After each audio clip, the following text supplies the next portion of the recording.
Are you looking for the best racing wheel for PC in 2026? Then this video is just for you. Because today, I've taken 5 of the best racing wheels from Amazon and combined them into one complete video. Each product is reviewed by a different person.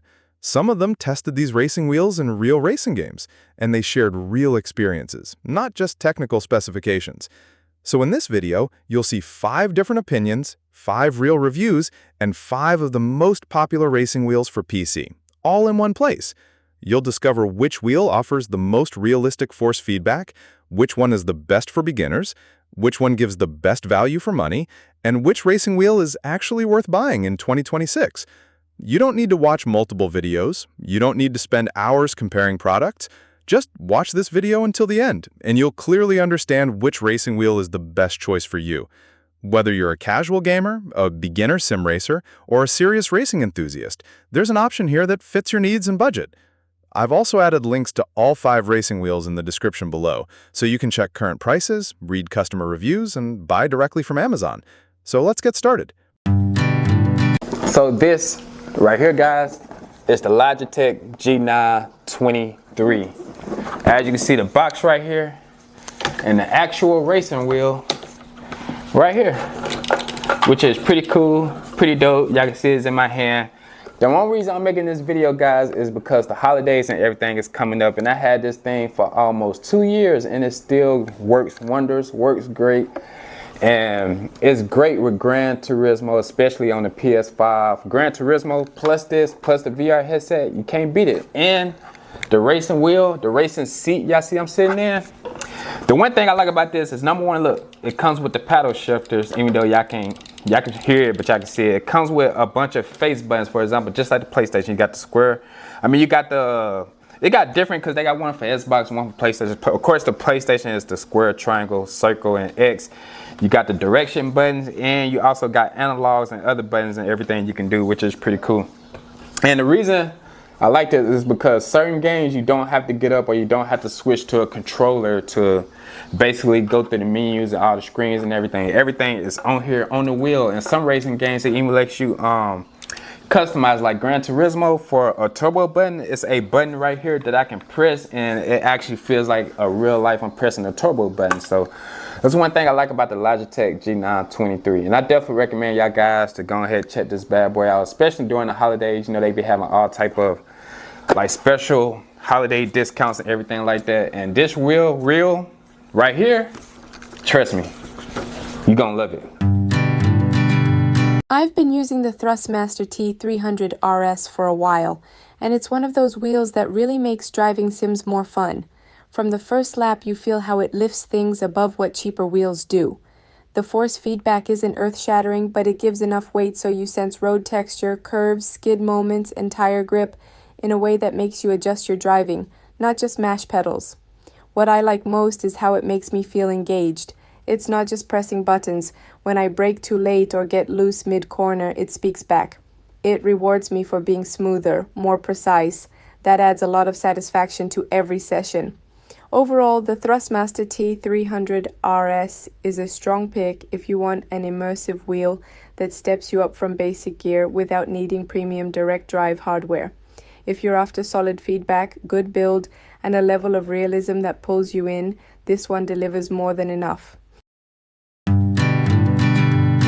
This wheel is for people that just want to have fun playing racing games, so rather than pros and cons, I'm just going to mention my likes and dislikes, and I say this because this is not a wheel for a racing simulator. The Hori wheel has a pulley system rather than force feedback, which is what you see with wheels from companies like Thrustmaster and Logitech. However, comparing the Hori wheel to those companies is like comparing a Honda to a Lamborghini or comparing a jet to a helicopter. They're just in 2 totally different ballparks. The Hori racing wheel's build quality is great. The buttons feel great. It's fun to use in racing games, and it functions the way that it's supposed to. But the lack of a clutch on the pedals, the lack of force feedback on the wheel, and it only having a 180-degree turn radius means that this is not for people trying to build a racing simulator. I would recommend this to anybody that just wants to have fun playing racing games, but I would not recommend this to anybody that's trying to build a racing simulator or wants some realistic driving experience. It's good for what it is, an entry-level racing wheel. Okay, I am opening my kids' Christmas gifts, so you don't have to. So we actually got this for our 6-year-old. He is obsessed with cars, but I think that the age range for this could honestly be very wide. Like, I imagine my fiance is going to be playing this. So we got this pedal and wheel set, so that way he can play the Nintendo Switch, Mario Kart, racing games, things like that.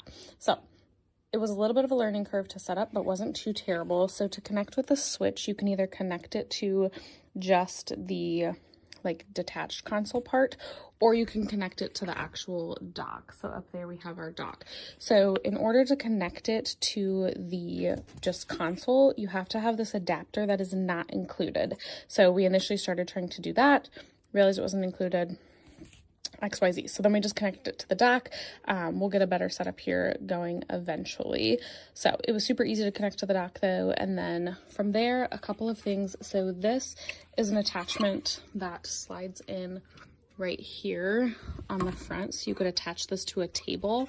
The steering wheel itself also has little suction cups on the bottom. It's already suctioned to the box here, which is nice. Super easy to plug in.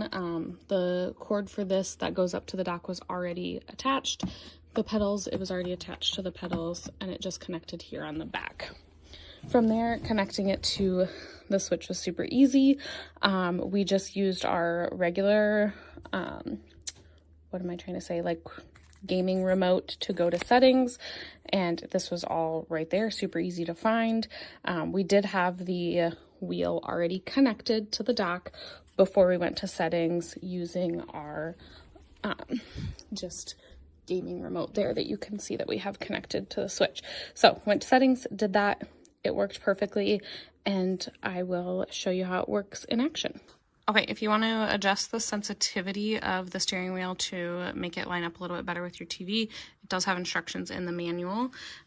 To push the buttons on here, it'll kind of tell you what to do. And then it does have high, medium, and low as options. Okay, so all the controls on the steering wheel are the same as what your Switch remote will have.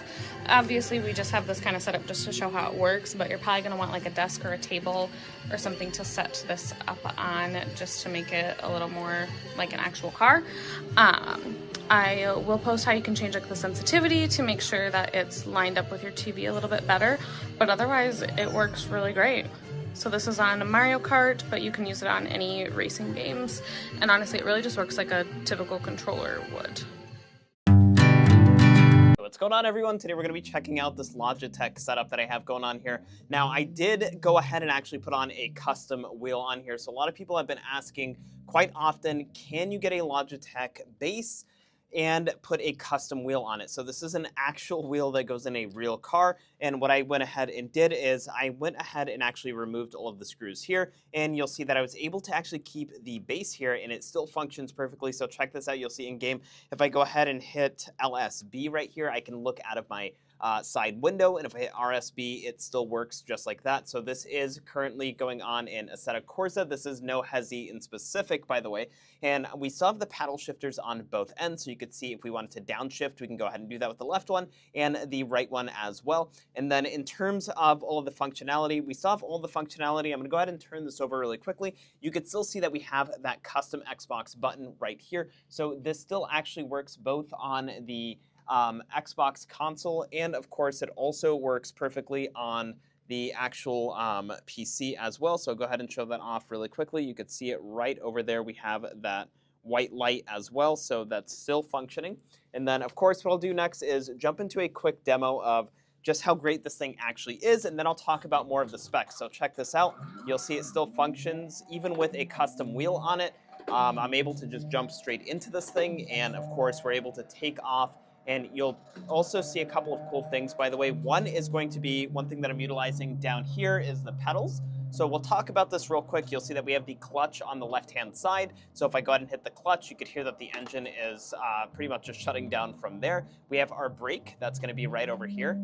And as I press that, you can see that we have almost no latency whatsoever. And then I'll go ahead and pull over to the side really quickly in game, put it in neutral. And check this out really quick. What I want to talk about is the actual grip on here. So the springs that are spring-loaded in here are very tight. And of course, on the other end of this, you can go ahead and set this up onto any rig using some screws. So that's great. Then, of course, you have the accelerator right over here.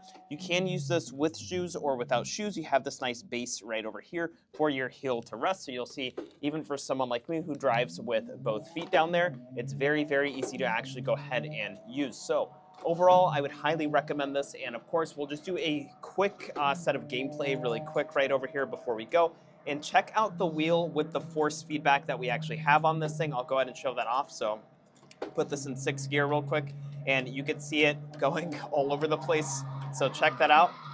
That's the force feedback without me touching it, of course, and with this right over here, I'll let that stop. Check this out. We can go ahead and map custom buttons. So Y will take me right back to the pits. So I hope you found this review helpful today. Have a nice day.